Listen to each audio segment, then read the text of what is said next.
Bon dia a tothom, col·legues de la facultat i estudiants.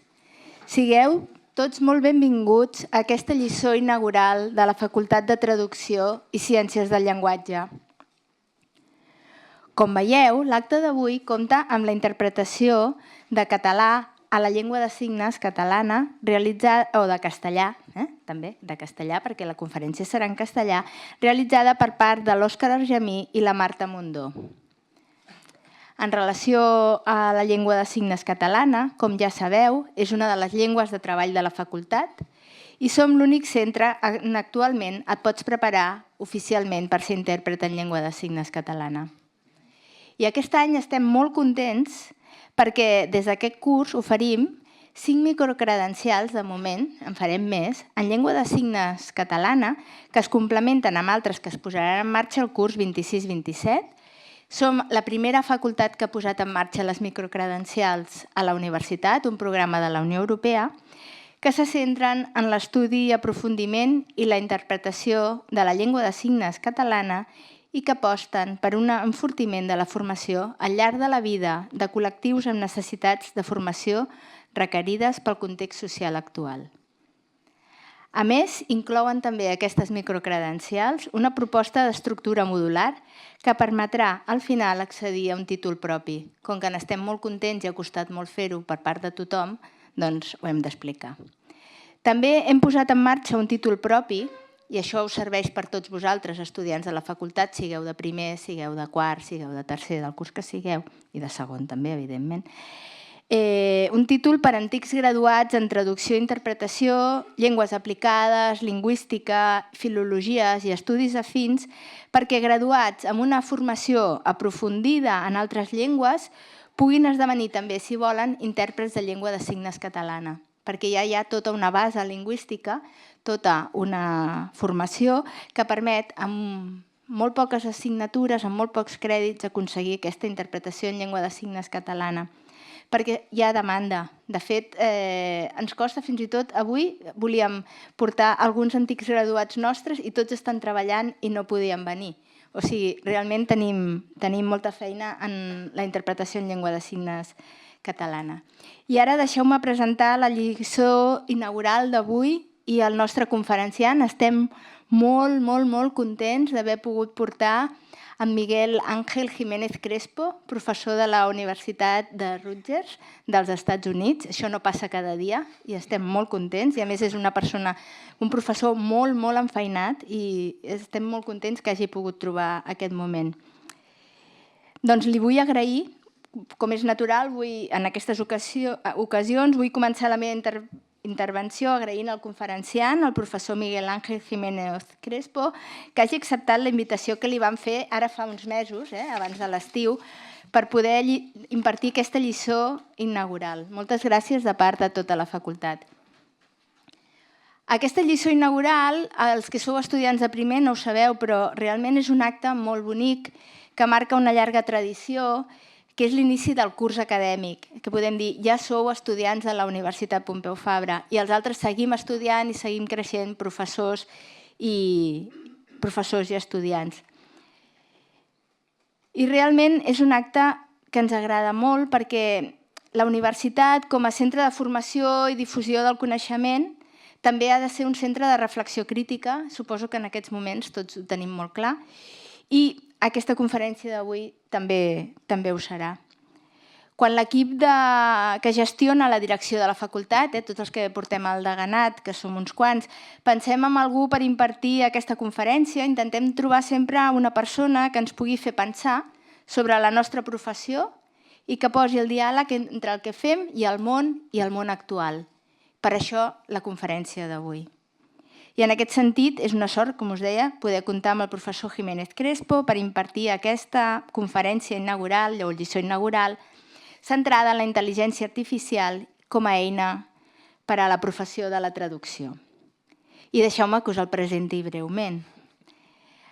El doctor Miguel Ángel Jiménez Crespo es va doctorar a la Universitat de Granada el 2008 i actualment és professor a la Universitat de Rutgers, a New Jersey, als Estats Units, on també és director del grau i del programa de postgrau en traducció i interpretació espanyol-anglès.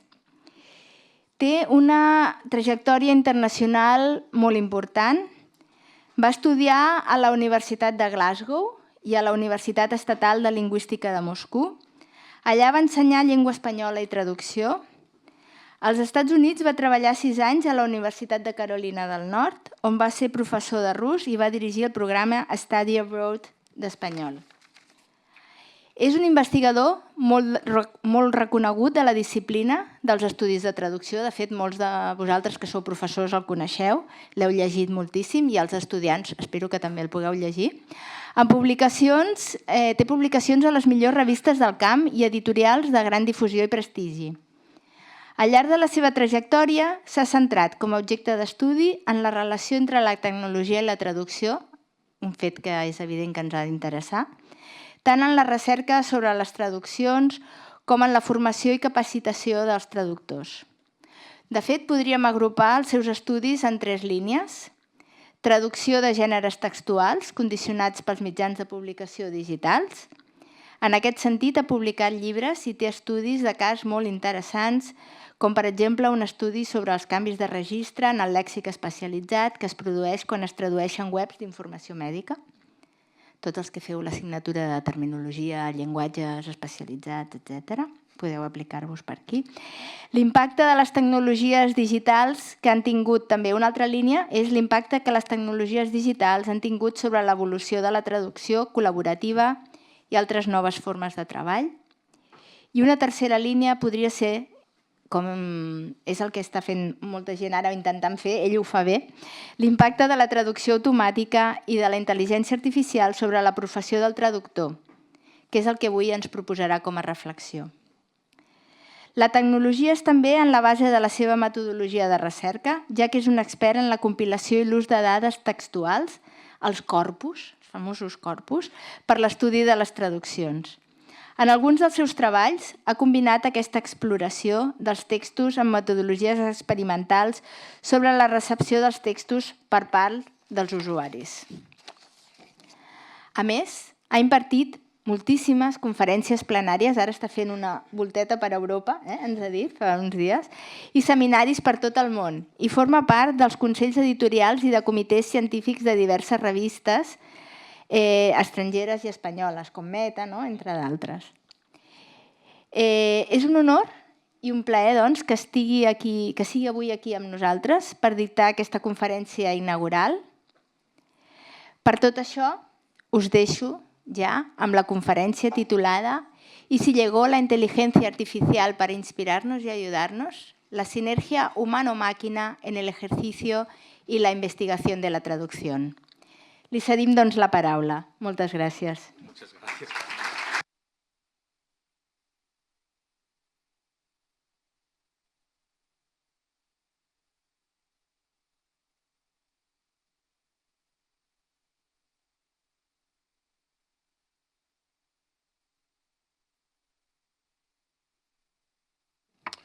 Me gustaría dar las gracias a Carmen Bach por esta introducción y por la invitación a venir aquí. Es un honor y un privilegio estar aquí hoy con todos vosotros y sobre todo para los estudiantes, aquellos valientes estudiantes que han venido a estudiar traducción en el primer año en este mundo cambiante de la traducción con la irrupción de la inteligencia artificial, ChatGPT y etcétera, que nos brindan desafíos éticos y morales, muchos desafíos y también muchas oportunidades que voy a intentar hoy discutir con todos vosotros. Así funciona. En la ponencia voy a presentar una visión, digamos, integradora del proceso de traducción que incorpora la IA en los procesos mentales de apoyo al traductor y al intérprete, que puede mejorar la eficacia, la creatividad, la resolución de problemas y surge de estudios recientes últimamente que han preguntado cómo utilizan los traductores y los intérpretes la IA o cómo prefieren usarla. Entonces, ha habido estudios que nos dicen que los traductores están muy cómodos utilizando la IA como apoyo o como para tener más ideas. Es decir, cuando no sabemos qué hacer, pues vamos a inspirarnos y vamos a tener más ideas. Y en ciertos trabajos sobre, por ejemplo, de la creatividad, digamos, en videojuegos, traducción de Pokémones, que es uno de los artículos que hay ahí, también nos dicen que la IA, pues, puede que no sea tan buena para muchas cosas, pero sí que nos puede ayudar a inspirarnos y a dar más ideas, en ese sentido. Y a partir de ahí voy a intentar que hoy, antes de que terminemos, interrelacionar 3 campos de estudio, reflexión, en los que se puede ver la IA como un amigo, un aliado, más que un enemigo. Y son esos 3 campos que hay ahí: la inteligencia aumentada, la cognición extendida distribuida y el campo en el que he trabajado mucho últimamente, que es la inteligencia artificial centrada en el ser humano. Es un nombre largo, pero viene del inglés. Algunas traducciones, estaba comentando antes, son un poco largas del inglés y son así.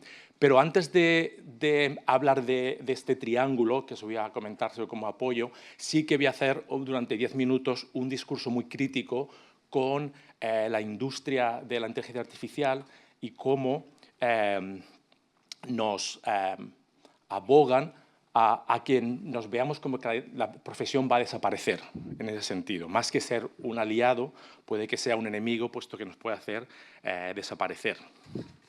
Y voy a hablar mucho de lo que se llama el hype en inglés. Hablé con Carmen, nuestra decana, que podía decir alguna palabra en inglés aquí y allí. Del hype en inglés, que en español lo podemos llamar el sobredimensionamiento de las expectativas que nos ofrece la IA. Y así con el título, no sé si será controvertido o no, quiero hablaros de ¿y si la IA llegó para hacernos más creativos? ¿Y si ha llegado para hacernos más eficientes? Desde un punto de vista más positivo.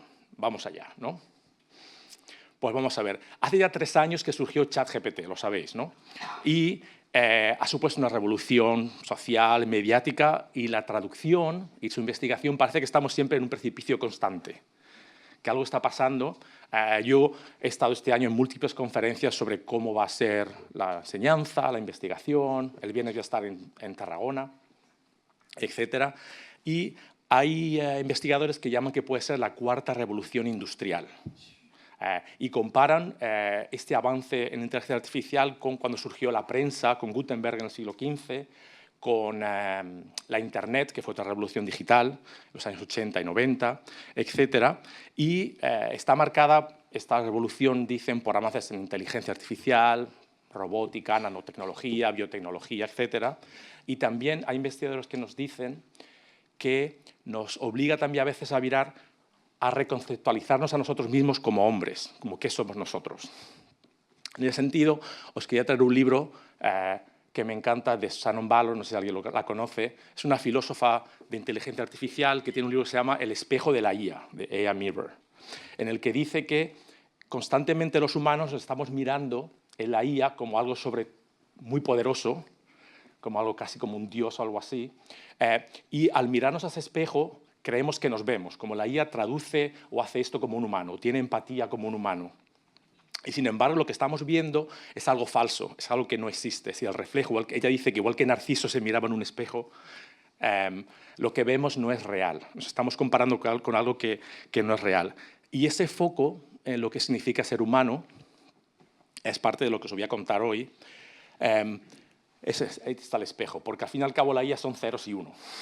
No tiene cuerpo, no tiene emociones, no tiene hormonas, no bebe, no come, no duerme, etc. Y ese reflejo ha llevado incluso a expertos en cognición, que es lo que voy a hablar un poco hoy, a decir que es contraproducente este espejo en el que nos miramos constantemente. Es una cita larga que os tengo aquí, es una revista Computational Brain and Cognition, y hace 2 años algunos de los mayores científicos cognitivos del mundo sacaron esta introducción y decían básicamente, vamos a ver, cuando nosotros pensamos y nos vemos obligados por la industria que nos dice esto, traduce como un humano. Cuando nos vemos obligados a mirarnos en la IA o que la IA representa algo profundo sobre la humanidad o sobre cómo somos como humanos, lo que estamos haciendo en realidad es empobrecernos a nosotros mismos, a nuestra imagen, dar una imagen distorsionada de nuestra cognición, porque la IA no es como un humano. Entonces ellos decían que tenemos que reclamar la humanidad y la cognición humana como algo totalmente distinto de lo que hace la IA. Y por eso, mira, voy a sacar como en Estados Unidos sacan de la mochila, porque lo traje. El libro de AI Con es lo que me encanta, de Hannah y Bender. Esa visión que tengo parte en cierta manera de libros como el que dijo anteriormente de Shannon Ballor, del espejo de la IA, un discurso muy crítico, de este libro de Hannah y Bender, de AI Con, El engaño de la IA. Y también, no solamente de ahí, sino también de artículos y investigación en traducción como Toral, Werberoff y otros que han descubierto que muchas veces Microsoft, otras industrias, nos pueden sacar artículos de investigación en los que la IA traduce como un humano y en realidad no especifican qué humano es o qué quieren decir por traducir como un humano. Por eso creo que no debemos creer a pies juntillas siempre lo que escuchemos a diario en las noticias sobre la IA. Llevamos ya como 3 años de ChatGPT y ha habido muchos informes de que la traducción puede desaparecer, que el impacto de la traducción va a ser enorme, la interpretación va a ser enorme. No sé si conocéis esos informes. Había hace poco uno de Microsoft, que ponía la traducción como el de más riesgo. Ponía de impacto. Bueno, eso salió hace un mes o así. Esta semana pasada salieron los AirPods que traducen live. ¿Os habéis escuchado? Y también Microsoft ha sacado su Live Interpreter AI, que dice que traduce con latencia cuasi humana. O sea, que las noticias siguen saliendo como todos los días. Y como siempre dicen que la profesión va a cambiar, va a desaparecer, etc. Pero antes de llegar ahí, os quería comentar que el impacto de tecnologías nuevas en el trabajo no es nada nuevo. Es decir, en 1983, lo he rescatado, como vivo en Nueva York, lo he rescatado, el New York Times publicaba un artículo sobre han salido los ordenadores personales. En el 81 salió los de IBM, en el 82 salió el primer Mac, el Apple, que es ese, el Apple Lisa en 1982. Yo tenía como 7 años, creo, por aquel entonces. Y el New York Times ya sacó un artículo diciendo que va a haber, el consenso es que van a desaparecer muchos trabajos, porque apareció el ordenador personal.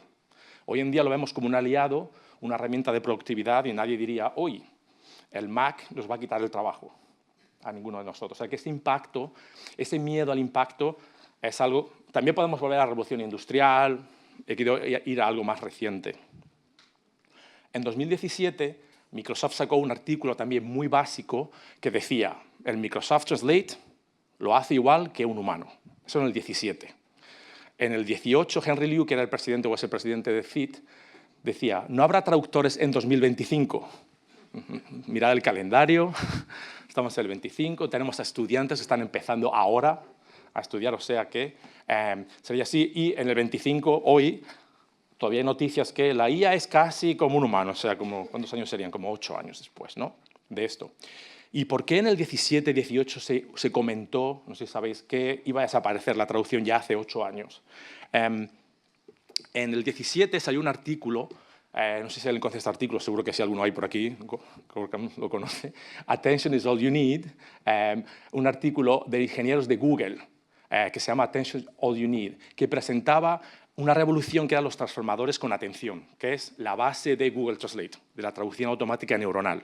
O sea, presentaron ese artículo, de hecho se presentó como un póster, siempre la gente dice, ¡ay! Si os aceptan como un póster, no os preocupéis, que uno de los papers más citados en el mundo tiene como 210.000 citas en Google ahora mismo. 8 años después, es este paper de Attention is all you need, los transformadores con atención, y ahí sentaba las bases para la traducción automática neuronal de Google, que salió al año siguiente, el 17, salió en el 17, y también es la base de ChatGPT. Los transformadores es lo mismo, más o menos, ¿no? Que empezó en ese momento. Y de ahí que viéramos ese miedo a que ha surgido hace 8 años la traducción automática neuronal, hay más fluidez, pues va a desaparecer la traducción pasado mañana. Llevamos 3 años con ChatGPT. Tenemos lo mismo. Este ciclo, no sé si alguien conoce, esta es una gráfica clásica de Kuhn sobre traducción automática neuronal. Cada vez que ha habido un avance, veis que el primero es en los años 50, pues un ordenador que era igual que toda esta habitación, sala, pusieron en inglés dog, dijo en ruso sabaka y dijeron ya, mañana entendemos a los rusos. En los años 50, ¿no? Y siempre ha habido un ciclo de sobredimensionamiento, el hype. ¿Puedo decir hype?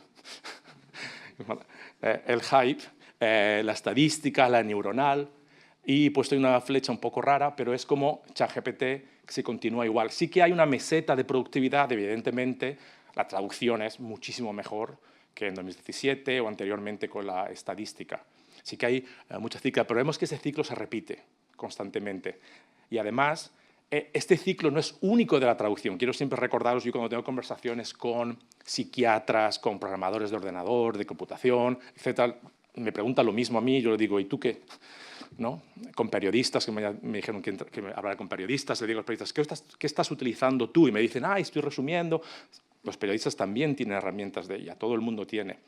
Y es una traducción de inglés del ciclo de Gartner, esa es su página en español de esta empresa, y en todas las industrias se utiliza este ciclo, que lo llaman, se lanza algo, ChatGPT pensemos, luego hay un pico de expectativas sobredimensionadas, la gente piensa mañana, en diciembre del 2022 decían ya mañana no hay traducción, porque ChatGPT lo hace todo, según el discurso de la industria, y al cabo de los años, yo he ido a conferencias durante los últimos 3 años, una tras otra, hay el abismo de la desilusión. Empezamos a decir, pues no sirve. El primer paper que os mencioné, si intentamos traducir nombres de Pokémones con IA, pues no, realmente no.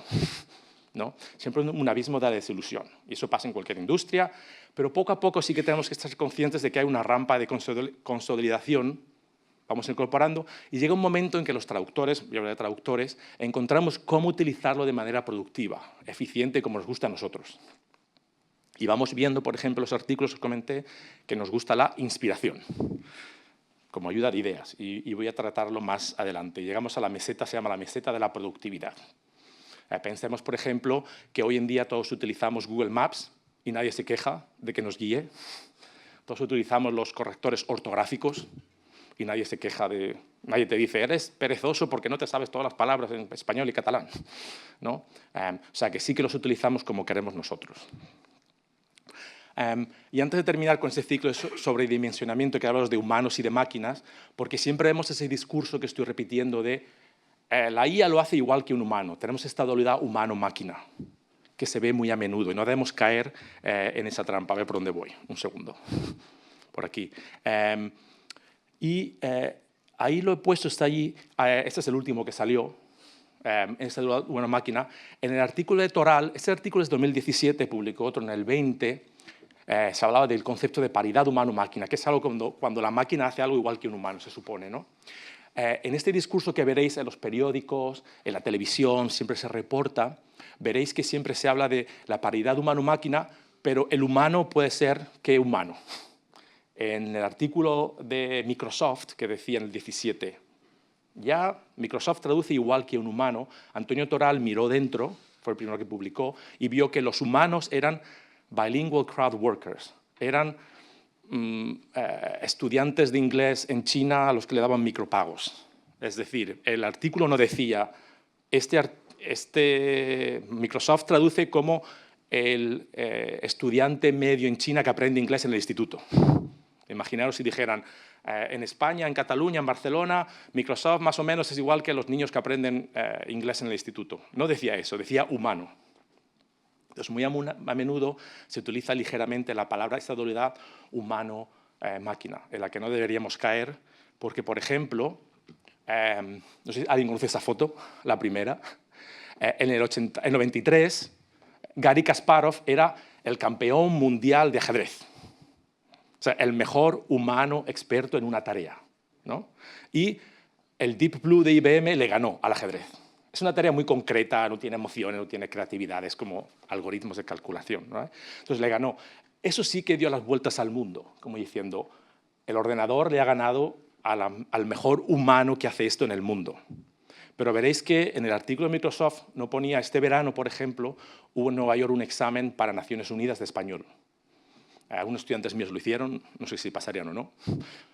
Hicieron el examen y Microsoft no te va a decir Microsoft Translate en 2025 traduce igual que el mejor traductor de la ONU. Los artículos en las revistas te dicen esto lo hace igual que un humano, un niño de 15 años. Por eso digamos que no debemos de caer en esta trampa de intentar hacer que siempre como los profesionales.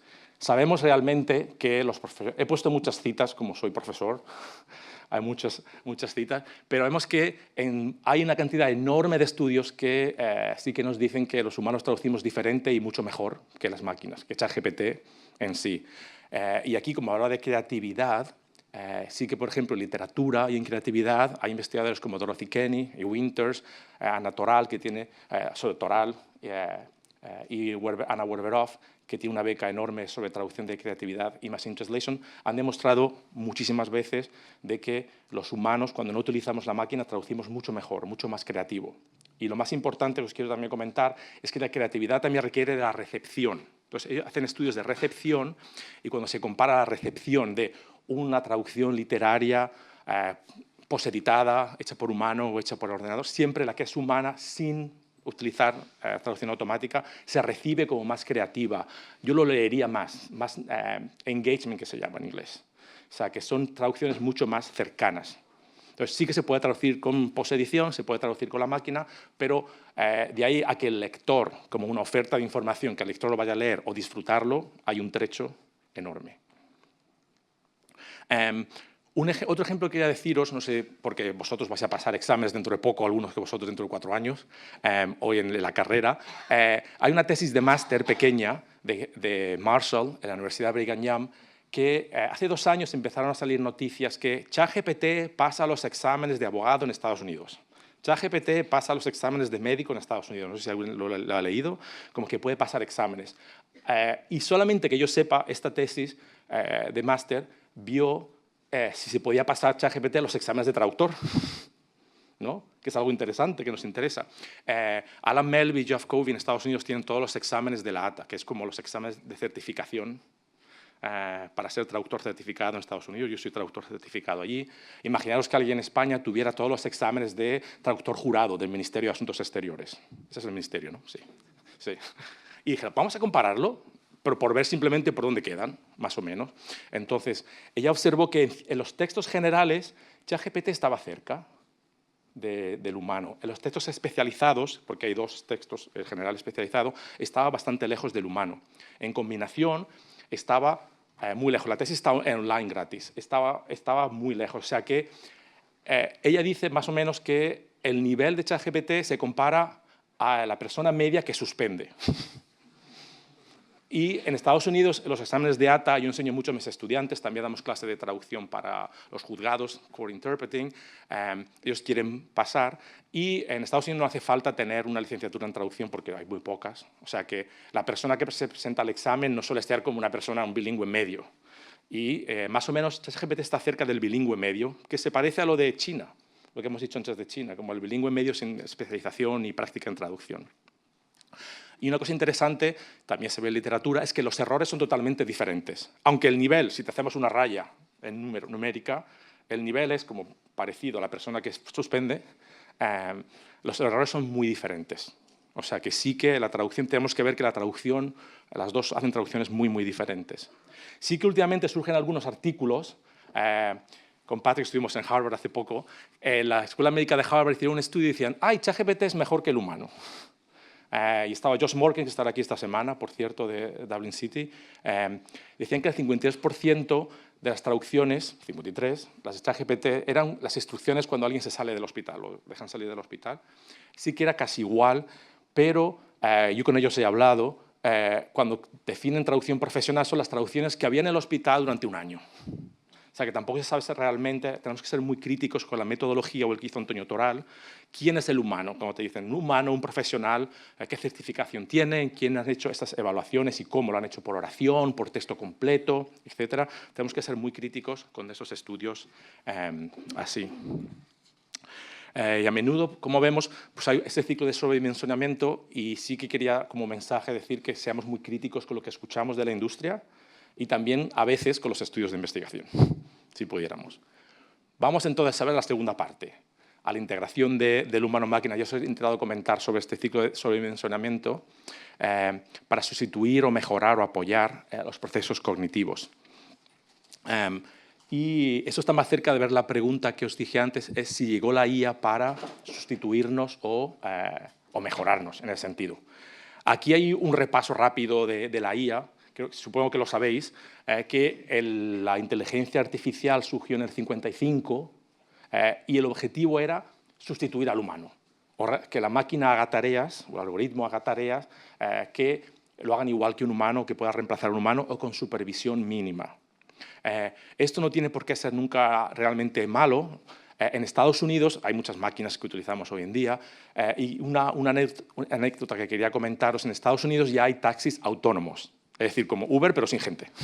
En San Francisco hay unos taxis que se llaman Waymo. Y puede que sea un escándalo, no hay trabajo para los humanos, pero ha salido un estudio que está en todos los medios de comunicación de que las mujeres prefieren los taxis sin conductor a con conductor. Es decir, en San Francisco, o sea, siempre pensamos que quizás la automatización va a ser negativa y si lo miramos desde el punto de vista del usuario, hay casos en los que el usuario puede preferir no trabajar con un profesional, como el caso de los Uber por la noche, que mejor van sin conductor. En el paper tengo los links para las noticias. Y siempre se confunde la IA general o la IA fuerte, es decir, la IA que tenga habilidades que superen al humano, con lo que es realmente ChatGPT, que sería IA débil. En español, eso viene del inglés, pero sería débil, estrecha o específica de dominio, que ChatGPT se enfoca en el lenguaje. Los humanos no somos solo lenguaje, somos muchísimas cosas más. Emociones y muchísimas cosas más. Y por eso tenemos que tener separación porque a menudo cuando vemos las noticias asumimos emulación, es decir, que la IA va a sustituir al humano para todo, realmente, cuando la traducción en general requeriría inteligencia artificial general, algo mucho más amplio. He puesto ahí una lista de capacidades humanas a los que la IA no supera, ni mucho menos, ni creo que tendrá mucho en el futuro, aunque nos digan, como creatividad, sentido común, pensamiento crítico, empatía, juicio, relacionar el texto con el contexto, etcétera, que son algunos de los mayores problemas que tiene hoy en día la IA y por qué todavía el humano es muy necesario. Y aunque hay avances, vemos artículos sobre la IA tiene empatía con el humano. Hablar con un humano no es solamente hablar por... Imaginaros tener una relación con alguien solamente con ChatGPT, con WhatsApp. Los mensajes de texto no es empatía humana en sí solo. Empatía humana es ver a una persona, mirar a los ojos, etcétera, etcétera. Y siempre hay más problemas en comunicación, lo sabéis, cuando hablamos solamente por WhatsApp que cuando hablamos en persona. Y la máquina solo nos puede hablar por mensajitos o por mensajes de texto. Entonces vamos a pasar a los tres. La primera foto que os enseñé de la inteligencia aumentada, la inteligencia artificial centrada en el ser humano y la cognición extendida, para ver si podemos relacionar estos tres campos estos tres campos juntos son diferentes, pero tienen la misma función, que nos llevan a ver cómo los humanos desde la prehistoria nos apoyamos en herramientas, en artefactos, se llaman artefactos o objetos, en otras personas, en el entorno, para ayudarnos a solucionar problemas, a hacer una vida más eficiente y mejor. Y ejemplos de todo esto en general, se estudia todo esto desde los correctores ortográficos, las notas post-it que nos ponemos en el ordenador, todo sería como cognición extendida, etcétera. Y la primera de ellas es la inteligencia artificial centrada en el ser humano.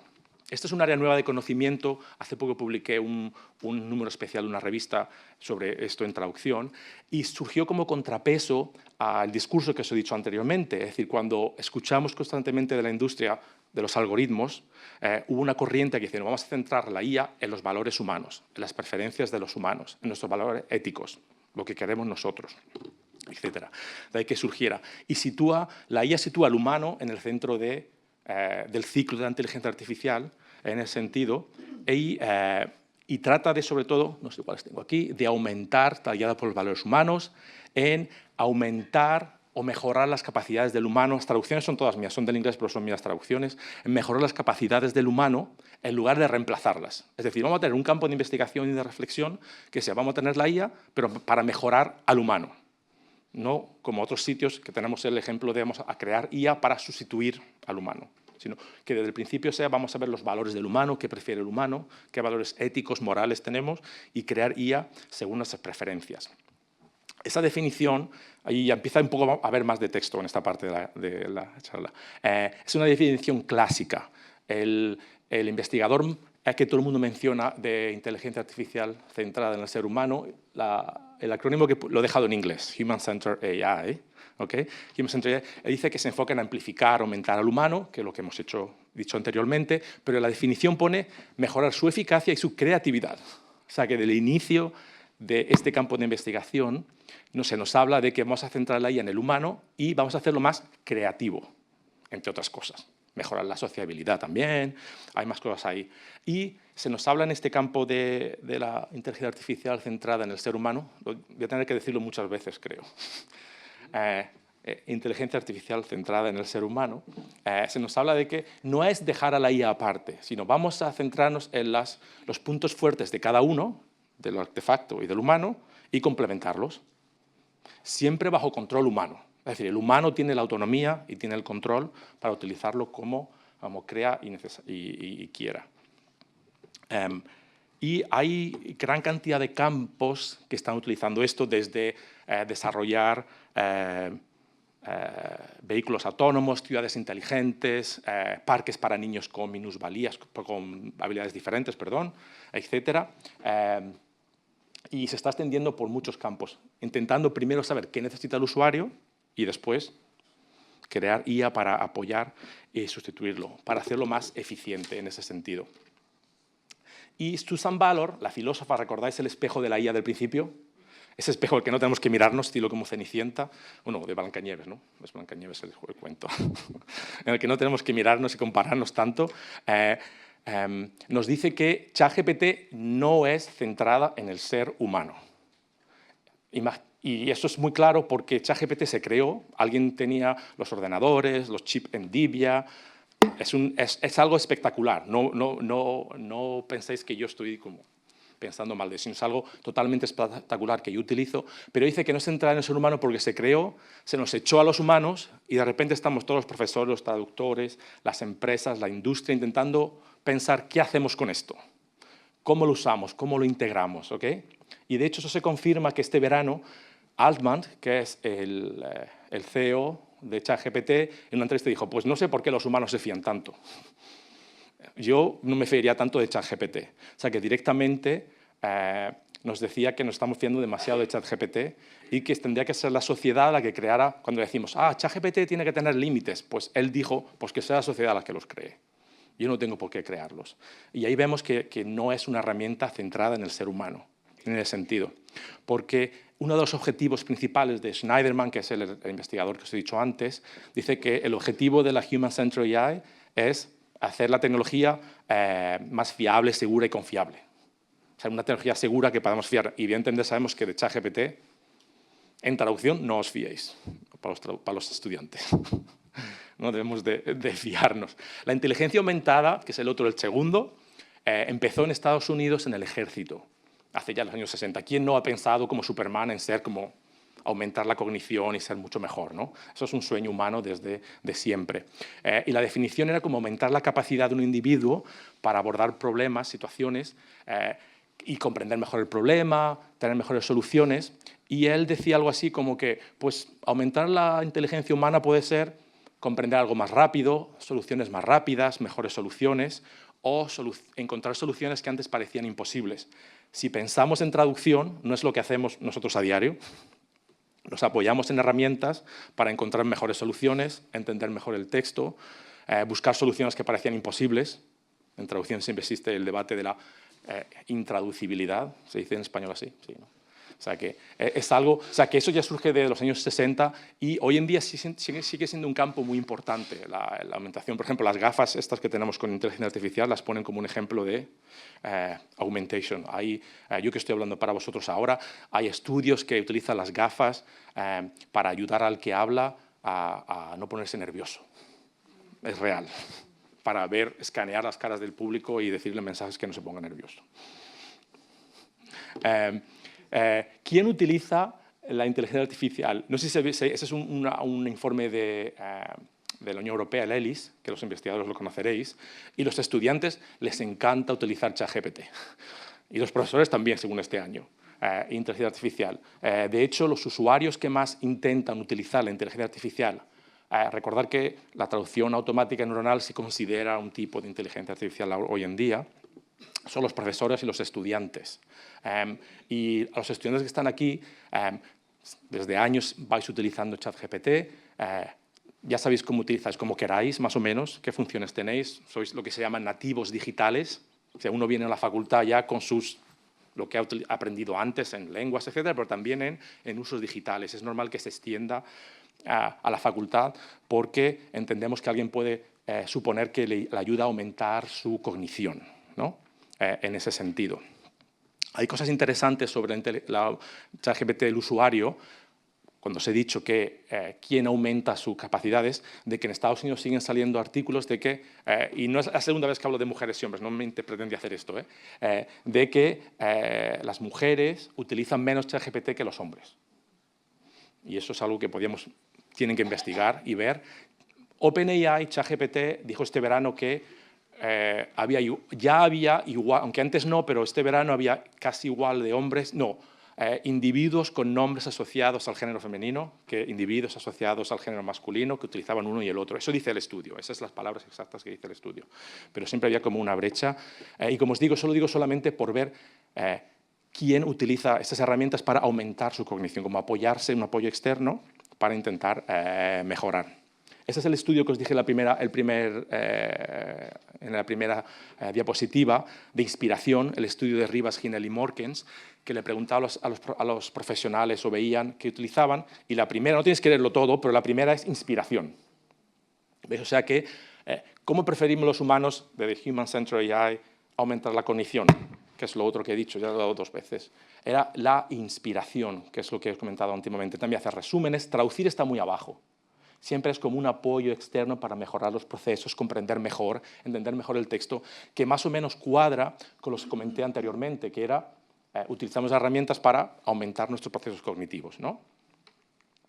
Y la última, que es el tercero, que es otro campo de estudio, que quiero que veáis las 3 perspectivas, es algo que estoy trabajando con mis estudiantes en Estados Unidos ahora, que es la cognición extendida, que es normal, desde la prehistoria de siempre, que los humanos nos apoyamos en artefactos externos, en objetos externos, para aumentar la cognición. Esto surge de una rama de la cognición que se separó de lo que se llamaba el procesamiento de la información. Había una rama que todavía hasta hoy en día que entiende al cerebro, a la mente, como un ordenador que procesa información, Information Processing Paradigm, y surgió otro que decía, bueno, es que la mente no es solamente la mente está dentro de un cuerpo, tenemos hormonas, tenemos artefactos, tenemos post-it, tenemos ordenadores, bases de datos terminológicas, tenemos traducción automática, tenemos cuadernillos para apuntar cosas, tenemos otras personas. Entonces, los humanos, ese paradigma de la cognición, que los humanos, la mente se extiende fuera del cerebro y nos apoyamos en cosas externas de siempre.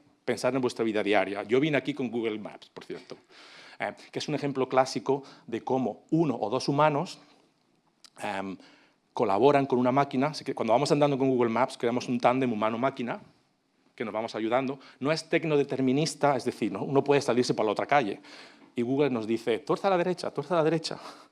Y yo quiero escribir un libro sobre traducción colaborativa, cuando grupos se juntan para traducir. Por ejemplo, no sé si sabéis que Harry Potter se tradujo en un día por cientos y cientos de traductores. Cuando salió Harry Potter, los fans cogieron el libro en inglés y lo tradujeron al español, francés, en inglés en 2 días. Pone 48 horas.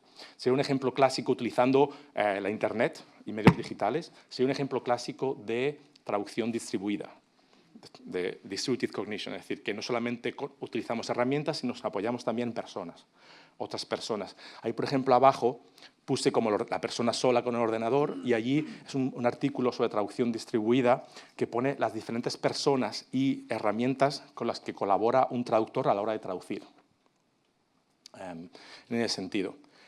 Hutchins, cuando se inició este paradigma de la cognición distribuida, ponía como ejemplo la cabina de un piloto. Pensad en traducción como la cabina de un piloto, en la que tenemos herramientas, ChatGPT, memoria de traducción, bases de datos terminológicas, un ordenador, correctores ortográficos. Tenemos a otras personas a las que podemos llamar, ¿no? O pros, no sé si conocéis el foro pros.com, en el que uno puede hacer preguntas. Ya tenemos otras personas y el avión va de punto A a punto B con este tándem humano-máquina o humanos-máquina, y se completa la tarea. Cuando aterriza se completa la tarea. Las traducciones distribuidas serían algo igual. Un humano los que tengo aquí, a la hora de traducir puede apoyarse en otros artefactos y muchas veces, voy a poner ahí todo, que pone que además que se puede extender en el tiempo y en el espacio. A veces hay personas que nos dicen, no utilizo ChatGPT, me estoy saliendo del paper que tenía aquí, pero no traduzco con ChatGPT porque yo quiero hacerlo solo. Pero si nos apoyamos en bases de datos terminológicas, en memorias de traducción, por ejemplo, o llamamos a un amigo, esa traducción ya no somos solos. Nos estamos aprovechando de procesos cognitivos distribuidos en el tiempo de personas anteriores. Es decir, que al fin y al cabo uno puede decir he traducido yo solo, a no ser que uno esté realmente solo, que es raro hoy en día, con validez ecológica, uno siempre se apoya en artefactos externos, etc. Y esto se ha estudiado, hay artículos sobre las memorias de traducción, cómo es cognición distribuida, es decir, que unos humanos ayudan a otros humanos o apoyan a otros humanos más adelante, la memoria de traducción, hay muchos trabajos de colaboración en línea, o sea que esto es la cognición distribuida es la norma más que la excepción en la traducción. Normalmente cuando hay exámenes de traducción, de certificación te dicen, tienes que sentarte solo con un lápiz a traducir, que sería el caso extremo de la persona sola en ese sentido. Y eso es lo más raro, diríamos, que el 99,999% de las traducciones que se realizan en el mundo. Yo creo que estamos por aquí, más o menos. ¿Y por qué? Creo que es esta, sí. ¿Por qué los humanos a veces, aunque tenemos la oportunidad de apoyarnos en artefactos externos, tenemos reacciones como que no, hay personas que dicen, no me quiero apoyar en ChatGPT, o los profesores o los estudiantes le pueden decir, no te apoyes en ChatGPT ahora. En ese sentido, los profesionales también se revelan. Siempre hay lo que se llama la integración de la IA. Hay un problema, sobre todo en la profesión, no en la educación, pero más en la profesión, que los profesionales sienten que le están forzando a utilizar tecnología que no quieren. Yo hice 2 estudios este verano, están online gratis en Internet, los podéis ver, en los que les pregunté a los traductores, ¿por qué utilizáis la IA? ¿Tenéis control sobre la integración? Y decían, más o menos. Y siempre cuando le preguntas es porque otras personas, la empresa, la industria, el cliente me obliga a utilizar estas tecnologías. Yo preferiría utilizar traducción automática, pero me obligan. ¿Se entiende? Entonces, en la inteligencia artificial centrada en el ser humano nos dice que toda herramienta debe desarrollarse para satisfacer las necesidades de un humano. Hay que hacerse lo que quiere un humano. Y puede ser con diseño participativo, pero muchas industrias no lo han preguntado, las industrias del sector lo han preguntado a las empresas del sector, a los traductores, ¿cómo preferís usar ChatGPT? ¿Quieres trabajar en la plataforma con traducción automática o no? ¿O cómo prefieres? Sí que hay estudios de investigación sobre esto, sobre qué prefieren, hay bastante sobre esto, pero el diseño participativo sería la solución. Como veis, hay ese ciclo que hay allí de uno de mis papers, se llama Reverse Adoption. Y esto se estudia de los años 70, no es nada nuevo. Es decir, que cuando hay una tecnología nueva en el trabajo, a los trabajadores les dicen, utiliza esta tecnología. O sea, se hace, se desarrolla, eso pasa con ChatGPT y con muchas herramientas, utilízala, los usuarios tienen que aprender a usarla o a integrarla. A menudo no quieren o no saben cómo usarla. De hecho, en mi estudio decían, si quieren que la use, que me den mejores instrucciones. Cuando tengo problemas, nadie me ayuda. Como no saben cómo integrarla, cómo ayudarla y tal. Y por eso surge la resistencia, frustración, estrés, porque hay personas que dicen, no sé cómo utilizarlo en ese sentido. Actitudes negativas. Y cuando pasan años, hoy en día, la traducción automática es de las herramientas más favoritas de los traductores, según mi estudio y otros. Pero hace 15 años había bastante resistencia a usarla. La gente pensaba, eso es como para gente perezosa, yo no quiero utilizar traducciones de otras personas, es derivativo, bla, bla, bla. O sea, que el mismo ciclo se suele repetir. Entonces, sí que aquí tenemos que pensar, que lo voy a decir al final, en el que debemos de seguir apostando por que nuestra voz como traductores se escuche en cómo desarrollar herramientas que nos sirvan y cómo implementarlas.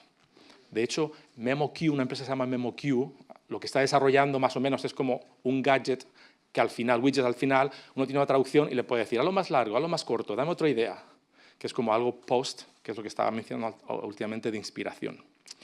Y tengo 2 diapositivas más solamente sobre la creatividad, ya lo sabéis. Sabéis que la creatividad, he escrito un par de artículos sobre esto, es una capacidad humana, y siempre escribo que los humanos creamos y no generamos, en el sentido de que a veces se nos habla de IA generativa, que es generar. Una cosa es generar idea, otra cosa es crear, en ese sentido. Toda creación es creativa. vamos a caer en la falacia de que la traducción literaria o de videojuegos es creativa y la traducción técnica no, porque en la traducción técnica puede haber metáforas que requieran de creatividad. O sea, la creatividad es algo innato en todo proceso de traducción, en ese sentido. Y ya sabemos, como os he dicho anteriormente, que ChatGPT y la traducción automática hace traducciones, genera traducciones creativas, pero que son menos creativas que las que hacen los humanos sin su ayuda. Por ejemplo, que hay un estudio, el último que veis, de Kenny Winters. Ellas cogieron, Dorothy Ken es una gran amiga mía, cogieron al mejor traductor de alemán-inglés en Gran Bretaña, el que hace todas las traducciones de Penguin, Random House, el mejor traductor. Y lo pusieron hoy en día a poseditar una historia corta que ya había hecho hacía 20 años, con posedición, es decir, tener ya una traducción y a partir de ahí trabajar, ir poseditándola, y la traducción era totalmente diferente a la que hizo sin tecnología y era mucho menos creativa, tenía más errores y era menos creativa en general que la que hizo hace 20 años sin tecnología. O sea que ya, y los estudios de Toral también, y Wolver dicen más o menos lo mismo, que cuando utilizamos tecnología hacemos traducciones totalmente diferentes. No, está ahí.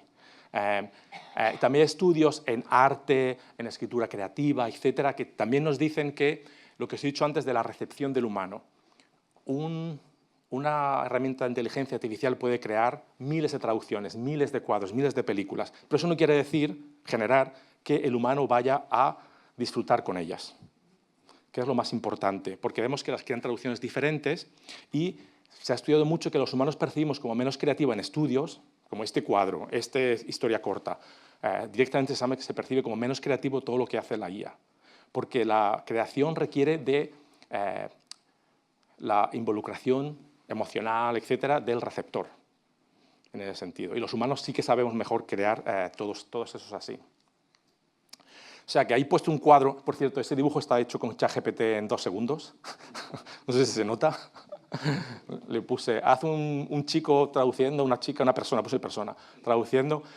Sí que si creemos ayuda externa, de inspiración, debemos hacerlo con un uso crítico, o sea, no podemos arrojarnos directamente. Sí que la inspiración, a otro lado, debe ser lo que yo diría en este momento a posteriori, es decir, intentar crear, generar, en grupo, con amigos, con grupos de traductores, nosotros solos, y solamente cuando necesitamos el apoyo externo en torno a la creatividad, intentar usar esa como una de las posibles herramientas. Os he dicho anteriormente, desde la distribución externa uno puede hacer preguntar a un amigo. De estas 3 traducciones, ¿cuál piensas tú que es la mejor? Que sería igual que preguntarle a ChatGPT de esas 3 traducciones. Sería un uso a posteriori, porque sabemos que hay un efecto de imprimación. En inglés se llama priming. Una vez que vemos algo, es muy difícil separarse. De ahí que, por ejemplo, el autor que os dije anteriormente, el mejor traductor literario de alemán en Gran Bretaña, pues sea incapaz de producir una traducción tan creativa como la que hacía sin traducción automática, simplemente por el efecto de imprimación o facilitación. Una vez que vemos algo, entonces yo abogo por el uso e integración de estas herramientas, pero siempre como inspiración posterior y siempre bajo el control humano. Cuando queramos nosotros, cuando hablo con profesionales, dentro de unas 2 semanas voy a la conferencia de la ATA en Estados Unidos, siempre les digo, bueno, podéis hacerlo, pero que seáis vosotros cuando la controléis. Y está bien, por ejemplo, si no tienes que ser más eficiente por la tarde, si estás cansado, utilizar un poco más tecnología que menos. Pero siempre debéis de utilizarlo cuando la necesitéis y como un usuario vea finalmente que necesita verla y sabiendo cuando puede ser creativo o eficiente o producir traducciones de calidad. Y ya lo último que pone aquí es que Catán sí que habla, por ejemplo, de que, y a mí me gusta eso mucho, de que últimamente en la industria se habla mucho de que solamente nuestros traductores profesionales humanos hacen traducciones creativas, de publicidad, de transcreación. La creatividad como la última frontera, la traducción automática e inteligencia artificial, está trayendo ese discurso de que los humanos somos necesarios. Y lo vemos en la industria muy a menudo, diciendo, no, tienes que contratar a un humano. O sea, no somos nosotros los traductores, sino son la industria, la empresa, la que trae la traducción, la creatividad como salvación de la traducción. Como he dicho anteriormente, toda traducción es creativa, no solamente literatura o otras cosas así. Y la última que pone aquí como conclusión, a modo de conclusión, es un mapa un poco grande, pero es un mapa de la inteligencia artificial centrada en el ser humano. Está aquí. Y en ese sentido, veis que el círculo exterior pone user involvement. El usuario tiene que estar siempre involucrado. Los traductores tenemos que estar involucrados en todas las decisiones o debemos exigir estar involucrados en todas las decisiones que respeten a la incorporación de la IA en el proceso de traducción, en su desarrollo, etc. Y luego hay varios marcos de esto de qué investigar en la Human Centered AI, pero veis que pone propósito, propiedades y valores. Por cuanto al propósito, sí que tenemos que entender que podemos integrar esas herramientas siempre y cuando nosotros queramos y veamos que nos hacen más eficientes y nos aumentan las capacidades en ese sentido. Tenemos que ver también que la interfaz del humano sea algo que nos guste, que nos sea agradable, que no haya fricción, se llama fricción cognitiva cuando vemos algo que nos molesta en las pantallas. Que sea algo que nos guste y que veamos realmente que el humano a nosotros nos aumenta las capacidades. Como, esto me ayuda, esto sí que me ayuda. Y siempre, en el otro lado he puesto, siempre con conocimiento crítico de la IA. Tenemos que conocer bien la IA, en prompting, entrenamiento, ética, sus capacidades, cuándo integrarla, cuándo no integrarla. Yo abogo, por ejemplo, si hay un texto, de cierta manera, vamos a hablar de videojuegos, uno puede utilizarlo un poco para hacer post-editing, pero cuando hay algo creativo, decir, no, voy a hacerlo sin esto. Y a lo mejor luego una frase pequeña, no sé qué hacer, y le puedo decir, dame opciones, a ver, como inspiración. Eso sería mi propuesta en ese sentido. Por cuanto a las propiedades, que es el que está más acá, la inteligencia artificial de este campo también utiliza la regulación. Está muy basado en que se creen herramientas sin sesgos éticos, de género, raciales, etcétera, lo sabemos, y además que se creen para satisfacer nuestras necesidades. Por eso que siempre se habla en este campo de que el usuario final, nosotros los traductores, deberíamos estar involucrados en todas las decisiones de regulación. Hay regulaciones de la Unión Europea, etcétera, pero cualquier regulación que tenga impacto en nuestro campo deberíamos intentar estar involucrados en ese sentido. Por ejemplo, en Estados Unidos hay un investigador que se llama Alan Melby, que algunos podéis conocer, que está muy empeñado en que haya una ISO, una estándar internacional, con un sello que certifique, igual que está como non-GMO orgánico, que certifique las traducciones son humanas y máquina o solamente humanas, como que puede haber un sello internacional que las empresas puedan dar y decir, esa traducción es verificada por un humano, hecha por un humano sin inteligencia artificial, etcétera, etcétera. Ese es Alan Melby, no sé si saldrá adelante, pero está ahí.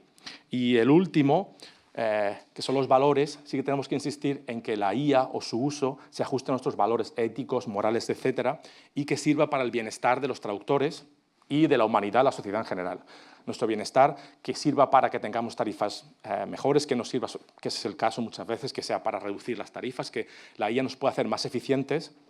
Hoy en día, por ejemplo, el Buró de Canadá, lo leí ayer, produce como 5 veces o 3 veces más traducciones que traducía antes, con posedición, pero los traductores tienen más o menos el mismo nivel como de salario, etcétera, es decir, que no bajan sus condiciones, se traduce más, pero que el salario y las condiciones laborales sean iguales o mejores, yo diría que mejores, deberían ser mejores en ese sentido, y también recordar el bienestar de la sociedad, que muchas veces la IA se puede utilizar también para ayudar a colectivos desfavorecidos como inmigrantes, refugiados, etcétera, en situaciones de crisis, que hay mucho trabajo sobre el uso de traducción automática para lenguas en las que no hay datos, por ejemplo, etcétera, y que sí que se puede utilizar para el bienestar humano, con supervisión humana, sea una emergencia, con supervisión mínima o como sea, siempre que el bienestar humano esté por delante de todo. Y más o menos el control humano. Y eso es lo mismo, lo que he dicho anteriormente. Y yo creo que con esto ya está. Muchas gracias.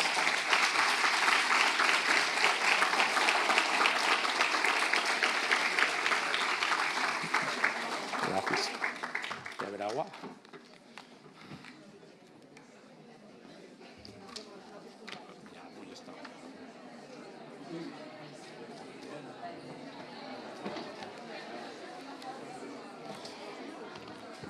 Doncs moltes gràcies, Miguel Ángel.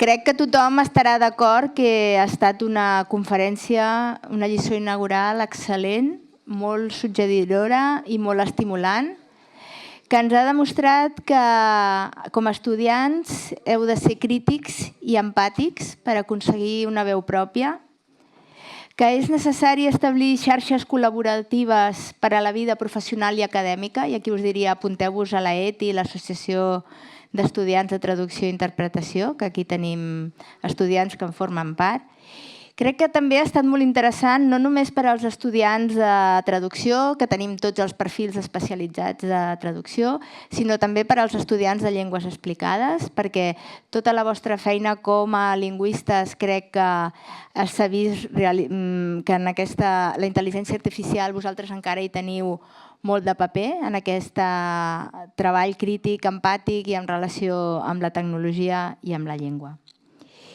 També crec que per als professors ens servirà molt per iniciar un esmorzar de docència que farem per professorat el 10 de desembre, d'acord? Sobre com ensenyar traducció al segle XXI i crec que ens ha inspirat molt també a tots i ens podrà servir. Doncs no acabem encara aquí aquest acte, sinó que ara ens toca, com ja fa uns quants anys, lliurar els Premis Talent, que és amb l'objectiu de potenciar el talent dels millors estudiants de batxillerat que han volgut cursar els graus de la facultat.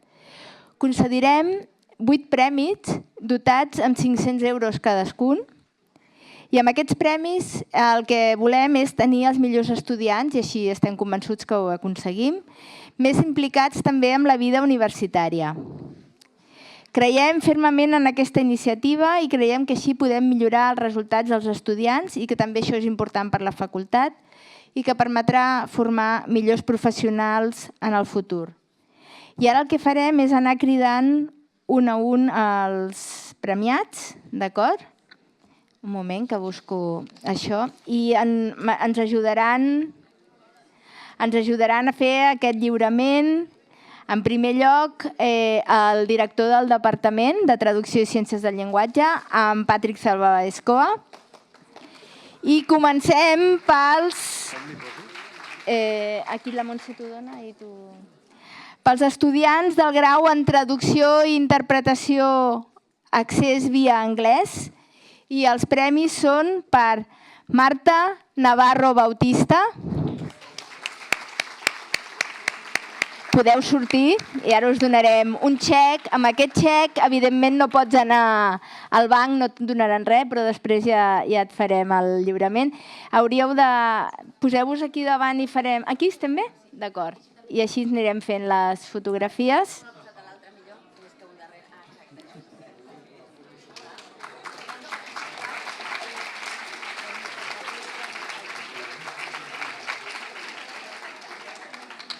El segon premi, sabeu que n'hi ha 2 per cada via d'accés, és per Duna Hidalgo Ballester.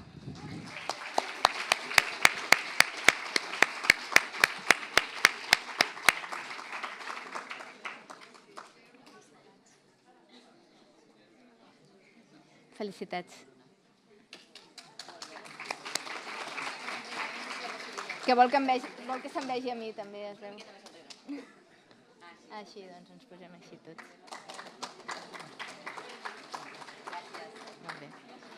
Ara, la vicedegana... Gràcies, Patrick. La vicedegana d'estudiants, Maria Birf, farà el lliurament dels xecs als estudiants del grau en llengües aplicades. Les 2 premiades són Florència Malent, d'una banda,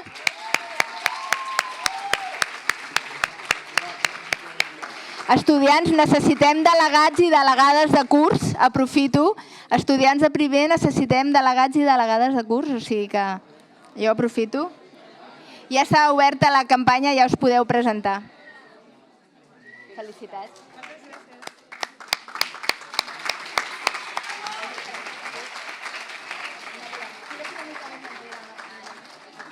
No, Maria, tu aquí. Mira, que es posi ell al mig. Ara. Que observi, ho farem així. Molt bé. Endreça'ns. Gràcies. Mireu cap aquí. Gràcies. Molt bé. Tu què ets, de francès o d'alemany? No, De llengües signes. Molt bé, fantàstic. I Judit Edo Fontecha.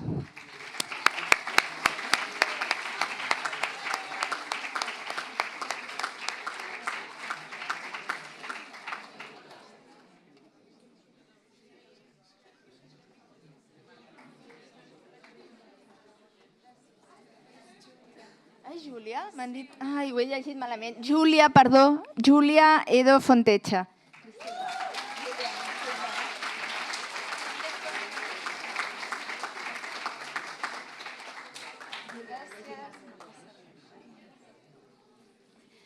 Molt bé.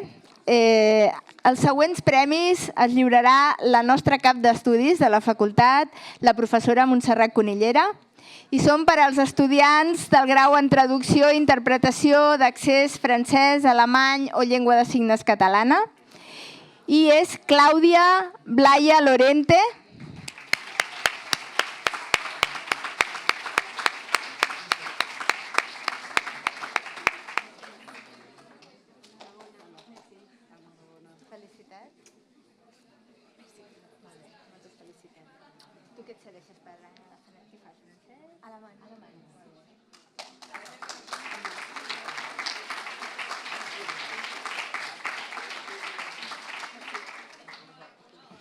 i Joana Prades Arlandes.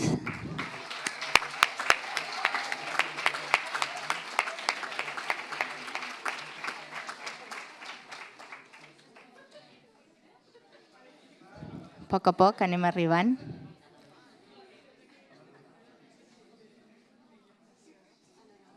Arlandes o Arlandès?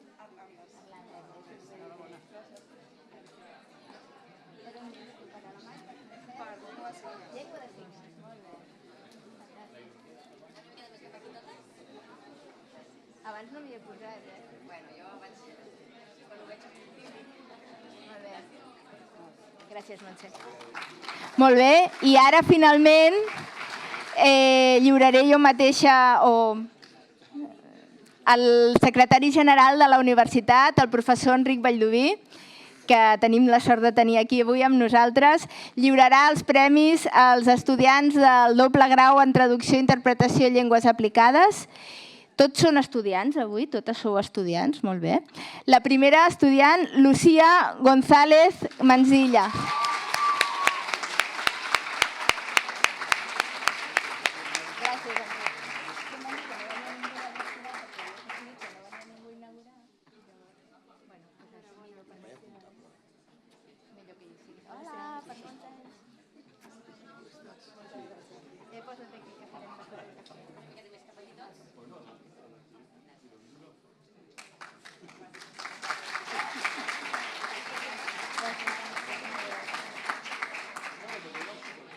I la darrera persona premiada és Alba Sanz Vinyes.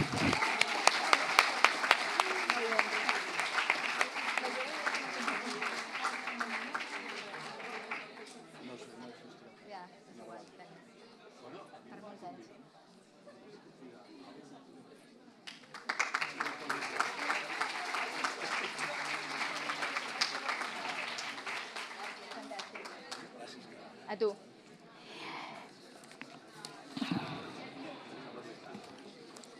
Ara al final de l'acte ens farem una fotografia, totes les premiades, d'acord? Ens farem una fotografia aquí, no marxeu cap a fora.